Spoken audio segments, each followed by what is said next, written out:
Dear students, today in the class of web technology, we will study about the tables. Tables के इस section में हम देखेंगे कि जब भी हम वेब डॉक्यूमेंट को क्रिएट करते हैं या डेवलप करते हैं तब किस तरीके से जो उसमें आने वाली टेबल्स हैं उन्हें कैसे हम क्रिएट करेंगे, उसकी कोडिंग क्या है, इसके बारे में आज हम जानेंगे। टेबल्स तो आप जानते हैं क्या होता है, रो एंड कॉलम का कम्बिनेशन हमारा जो है वो टेबल कहलाता है। इसमें रो भी होंगे और कॉलम्स भी होंगे। The HTML tables allow web authors to arrange data like text, image, links, other tables etc. जो HTML टेबल्स है वो ऑथर को एक फैसिलिटी देती हैं कि वो डेटा को टेक्स्ट डेटा हो, चाहे इमेज डेटा हो, चाहे लिंक हो, उन्हें टेबल के फॉर्म में अरेंज कर सके into rows and column of cells, यानी कि रो और कॉलम के जो सेल्स होते हैं उसमें डेटा को अरेंज किया जा सके। ऐसी फैसिलिटी HTML प्रोवाइड कराता है वेब ऑथर के लिए या वेब डेवलपर के लिए।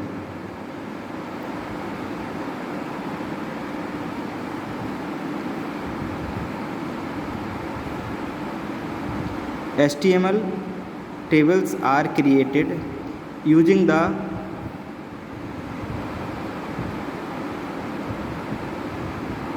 Table tag. टेबल टैग का यूज़ करके हम टेबल को क्रिएट कर सकते हैं। In which the TR tag यानी कि टेबल रो, TR मतलब टेबल रो, जो टेबल के रो को इंडिकेट करे, use to create table row, and TD tag is use to create data cells. The elements under TD tag are regular and left aligned by default. अब समझिए क्या होता है इसमें। जैसे मान लीजिए जब भी हम क्रिएट करेंगे कोई टेबल तो सबसे पहले टेबल टैग हम लेंगे। टेबल टैग के बाद उसके दो एट्रीब्यूट हैं TR और TD, उनका यूज़ करेंगे। टेबल टैग यूज़ करने के बाद TR टैग यूज़ करेंगे जिससे कि टेबल की जो रो हैं, T for table, R for row, यानी कि TR टैग है टेबल की रो के लिए। तो जो टेबल की रो है वो क्रिएट हो जाएगी टेबल में। और फिर हम यूज़ करेंगे TD टैग का। TD टैग का मतलब है टेबल डेटा, यानी टेबल के सेल जो है या रो है, कॉलम का जो कॉम्बिनेशन है सेल है, उसके अंदर हमें क्या डेटा लिखना है वो इंडिकेट करेगा TD टैग से, यानी कि table data. Okay. The element under TD tag are regular and left aligned by default. TD tag के अंदर जो भी एलिमेंट लिखे जाएंगे वो फॉन्ट वाइज रेगुलर होंगे और अलाइनमेंट वाइज लेफ़्ट अलाइंड होंगे। ठीक है, एग्जाम्पल में देखते हैं इसके।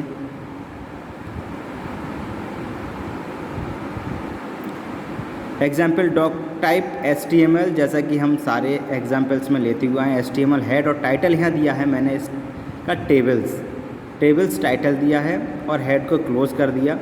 उसके बाद बॉडी पार्ट में जब हम आएंगे, बॉडी टैग के अंदर जब आएंगे तो सबसे पहले मैंने बताया था टेबल टैग का यूज़ करेंगे। तो टेबल टैग का यहाँ यूज़ किया है और टेबल का बॉर्डर मैंने 0 दे दिया है, यानी कि नॉर्मल जो इनिशियल बॉर्डर होगा वो आएगा। अगर इसको हम बॉर्डर को इसलिए मैंने यहाँ इंडिकेट किया, चाहते तो डायरेक्टली टेबल इंडिकेट कर देते, तब भी बॉर्डर जो बाय डिफ़ॉल्ट बॉर्डर है वो हमारा क्रिएट हो जाता। लेकिन बॉर्डर 0 का मतलब है कोई हमें बॉर्डर नहीं रखना है, सिंपल हमारी टेबल बन के आएगी। इसको हम 1 2 3 4 5 कोई भी इसका साइज़ हम दे सकते हैं बॉर्डर को, उसके साइज़ के अकॉर्डिंग बॉर्डर हमारा सेट हो जाएगा टेबल का। ठीक है, तो टेबल टैग को हमने यहाँ इंसर्ट किया। देन TR टैग, यानी कि टेबल रो क्रिएट हो जाएगी यहाँ से टेबल रो क्रिएट होने के बाद फिर रो के अंदर रो और सेल बन जाएगी हमारी। रो क्रिएट होने के बाद टेबल से कॉलम और रो क्रिएट होने के बाद टेबल का डेटा, उसमें क्या लिखा जाएगा। तो टेबल डेटा में हमने पहले लिख दिया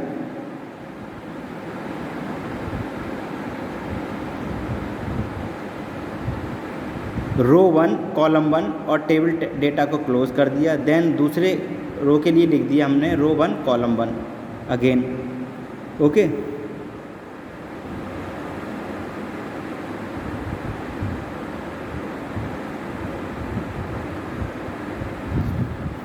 कॉलम 2 आएगा, सॉरी है,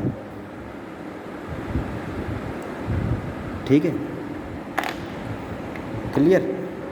देन टी आर टैग को क्लोज कर दिया, मतलब एक रो कंप्लीट हो गई यहाँ तक, यहाँ से स्टार्ट हुई और यहाँ कंप्लीट, ये ओपनिंग टैग है, ये क्लोजिंग टैग है। उसके बाद दूसरी रो की बात करते हैं तो टी आर टैग हमने फिर से लिया और टी डी टैग में रो 2 कॉलम 1, टी डी टैग में रो 2 कॉलम 2, ये दोनों क्लोज कर दिए। फिर टी आर टैग को हमने यहाँ क्लोज कर दिया, क्लियर। ये देख लीजिएगा किस तरीके से टेबल को टैग को इंसर्ट किया, ठीक है। डायरेक्टली हम टेबल को भी कर सकते हैं इंसर्ट, बॉर्डर बताया, यानी बॉर्डर के बिना टेबल नहीं बनेगी, आप डायरेक्ट भी इंसर्ट कर सकते हैं। बॉर्डर का साइज़ आप दे सकते हैं कितना थिक रखना है आपको बॉर्डर। उसके बाद टी आर टैग यानी टेबल रो के लिए क्रिएट किया और जो हमें रो के डेटा देने थे वो हमने यहाँ दिए हैं, और उसके बाद टी आर टैग को क्लोज कर दिया। फिर नेक्स्ट रो के लिए टी आर टैग दोबारा से हमने इंसर्ट किया और जो भी डेटा है इसका टी डी कॉलम के अंदर, टी डी टैग के अंदर रो और कॉलम इंसर्ट किए। जो भी डेटा हमें इंसर्ट करना है, मैंने यहाँ रो 2 कॉलम 1 इंसर्ट कर दिया समझाने के लिए आपको। आपका जो डेटा होगा, जो आपके आइटम्स होंगे जो आप टेबल में इंसर्ट करना चाहते हैं, वो यहाँ लिखेंगे, ठीक है। और इस तरीके से इस रो के लिए ये टी आर टैग क्लोज कर दिया, ठीक है। देन टेबल टैग क्लोज हो गया जो यहाँ इंसर्ट किया था, और बॉडी और HTML क्लोज हो गया, ठीक है। ये एग्जाम्पल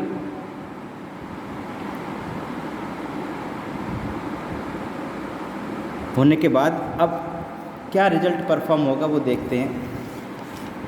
देखिए, this will produce the following result. Table जो मैंने एक टाइटल लिया था, ठीक है, टाइटल यहाँ आ जाएगा वेब ब्राउज़र के सबसे ऊपर टॉप बार पर, जिसे हम मेन्यू बार कहते हैं, टाइटल बार कहते हैं उस पर। उसके बाद रो 1 कॉलम 1, पहली रो में जो लिया था रो 1 कॉलम 1, और कॉलम 1 रो 1 कॉलम 2, रो 1 कॉलम 2, यानी कि पहली रो ये कंप्लीट हो गई यहाँ तक। तो जो पहला टैग था टी आर टैग, ये जो था पहला, ये इस रो के लिए था, इतनी कंप्लीट यहाँ तक के लिए, यहाँ से और यहाँ तक के लिए। इसी तरीके से दूसरा जो है सेकंड टी आर टैग जो यूज़ किया है वो सेकंड रो के लिए किया, ये और ये। इस तरीके से हमारा डेटा इसमें प्रेजेंट होता है, क्लियर, समझ में आ गया। 2 रो और 2 कॉलम यहाँ लिए हैं, देखिए, और यहाँ इस तरीके से डेटा हमारा रिप्रेजेंट हुआ है। इसमें हमने here the border is an attribute of a table, border का यूज़ किया है यहाँ पर, जो टेबल का एक एट्रीब्यूट है। It is use to put the a border across all the cells, जितने भी सेल होते हैं उनके चारों तरफ बॉर्डर पुट करने के लिए हम इसका यूज़ करते हैं। यानी ये जो मैंने ब्लैक लाइन खींची है ये बॉर्डर है, बाय डिफ़ॉल्ट 0 दिया है तो 0 बॉर्डर है, ये जो बॉर्डर बाय डिफ़ॉल्ट है वो यहाँ आ जाएगा। You do not need a border then you can use border equal to 0। आपको बॉर्डर नहीं चाहिए तो आप बॉर्डर इक्वल टू 0 कर सकते हैं, जैसे मैंने किया है यहाँ पर, ठीक है। अब बात करते हैं टेबल हेडिंग के बारे में। टेबल की हेडिंग कैसे देंगे हम, ठीक है। Table heading can be defined using TH tag. TH मतलब टेबल हेडर कह सकते हैं इसे। टेबल हेडर टैग के नाम से हम इसे डिफाइन करते हैं। This tag will be put to replace TD tag, okay.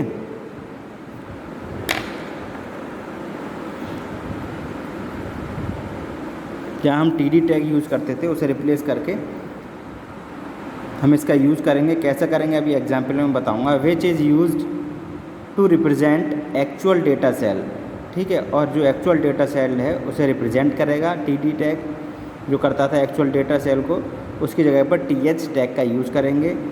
Normally you will put your top row as a table heading. ज़्यादातर हम लोग जो अपनी टॉप रो है, सबसे पहली रो जो है, उसे हेडिंग के तौर पर रखते हैं। Otherwise you can use TH element in any row. आप किसी भी रो में जब आपको हेडिंग की ज़रूरत है किसी भी टेबल में, तब उस रो में आप TH टैग का यूज़ कर सकते हैं और उसे हेडिंग बना सकते हैं। नॉर्मली हम फर्स्ट रो जो है टेबल की उसे हेडिंग बनाते हैं। बाकी आपकी रिक्वायरमेंट के अकॉर्डिंग आप उसको TH एलिमेंट को यूज़ करके किसी भी रो को हेडिंग बना सकते हैं। Headings which are defined in TH tag. TH tag में जो हेडिंग डिफाइन होता है वो सेंटर्ड होता है, अलाइनमेंट उसका सेंटर्ड होता है और बाय डिफ़ॉल्ट बोल्ड होता है, ठीक है। जो बाय डिफ़ॉल्ट उसका अलाइनमेंट है वो सेंटर्ड होगा और बोल्ड होगा, ठीक है। एग्जाम्पल देखिए इसका, doc type HTML head title, table header का टाइटल दे दिया, टेबल टैग में हम यहाँ आ गए, ठीक है। देन TR टैग के बाद टेबल रो में हमने क्या किया, TH यानी टेबल हेडर, नेम जैसे हमने हेडिंग बनाया नेम, ऐसे क्लोज कर दिया। फिर दूसरे के लिए TH सैलरी को हेडिंग बनाया, उसके बाद TR टैग जैसा कि रमेश कुमार TD डॉक्यूमेंट उनकी सैलरी 5000 है, इस तरीके से TR टैग ये हमने एक्सेस किया है, ठीक है। ये देखिएगा TH जैसे यहाँ TD करते थे एक्सेस, वैसे ही इसे करा है हमने एक्सेस। TH नेम यानी कि टेबल हेडर क्या है, नेम एक हेडर है, यानी हेडिंग जो बनेगा एक नेम बनेगा, क्लोज कर दिया। और TH सैलरी और एक हेडिंग सैलरी बनेगी, ठीक है। उसके बाद नेम के नीचे जो आएगा टेबल डेटा वो आएगा रमेश कुमार, TR टैग के अंदर TD लिया है, और जो सैलरी आएगी वो 5000 यहाँ दी गई है। इस तरीके से दूसरा इंसर्ट किया है TR टैग, और जो एम्प्लॉय नेम है वो मोहित शर्मा, और टेबल टैग डेटा जो है सैलरी का जो है वो 8000 है। इस तरीके से टेबल टैग को यहाँ क्लोज करेंगे, और बॉडी टैग और HTML टैग को क्लोज करने के बाद जो हमारा रिजल्ट आएगा वो इस तरीके से आएगा, this will produce the following result. Table header मैंने हेडिंग लिया था, ओके, और नेम और सैलरी हेडिंग बनाया है, यहाँ हेडर बनाया है नेम और सैलरी, देखिए TH नेम TH सैलरी, तो TH नेम और TH सैलरी यहाँ हेडिंग हो गया। एम्प्लॉय फर्स्ट जो है उसका नाम रमेश कुमार 5000, देन मोहित शर्मा 8000। देखिए किस तरीके से यहाँ आप स्क्रीन पर देख सकते हैं किस तरीके से ये TH टैग का यूज़ करने के बाद किस तरीके से हमारा रिजल्ट परफॉर्म हुआ है, प्रोड्यूस हुआ है, वो देखिए। ये दोनों चीज़ें हमारी नेम और सैलरी इंसर्ट हुई है TH टैग के साथ, यानी कि इतने पोर्शन के साथ की हेल्प से हमारा ये इतना पोर्शन इंसर्ट हुआ है, ठीक है, ये और ये, ठीक है, क्लियर। तो स्टूडेंट्स आज के वीडियो लेक्चर में इतना ही, कल नेक्स्ट टॉपिक के बारे में बात करेंगे। Okay, thank you students.